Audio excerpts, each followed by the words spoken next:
అంటే ఇప్పుడు మీరు ఈరోజు చూసే ఉంటారు పత్రికల్లో కూడానా. రేపటి నుంచి ఇప్పుడు రేషన్ బియ్యం ఏంటంటే మామూలుగా అప్పుడు వాహనాల్లో ఇచ్చేవారు కదా! ఇప్పుడు మరలా కూడా యథావిధిగా అప్పుడులాగా ఇచ్చేలాగా ఇప్పుడు మరి రేషన్ డిపోకెళ్ళే తీసుకోమంటున్నారు. మరి దీనివల్ల ప్రజలు ఇబ్బందులు పడతారు కదా! మరి మీరు దీనిపై ఏమంటారు? అందరికీ నమస్కారం. నా పేరు హైమావతి. ఈరోజు రేషన్ డిపోలకి రైస్ ఇవ్వడం వల్ల జనాలు గిరిజన ప్రాంతంలో చాలా ఇబ్బంది పడే పరిస్థితులు ఉన్నాయి.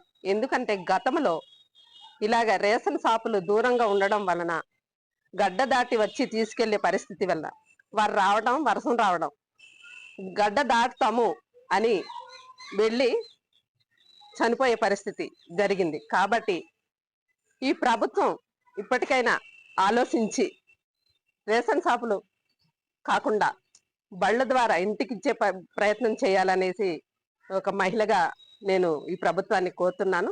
అంతేకాదు, ఈ ప్రభుత్వం వచ్చిన నుంచి, ఈ కూటమి ప్రభుత్వం వచ్చిన నుంచి ఇచ్చిన వాగ్దానాలు నెరవేర్చేది ఒక్కటి కూడా నెరవేర్చే పరిస్థితి చేయట్లేదు. ప్రజలకి అన్యాయం జరుగుతుంది, కానీ ఈ ప్రభుత్వం వల్ల ఏ ప్రజలకి కూడా న్యాయం జరగట్లేదు.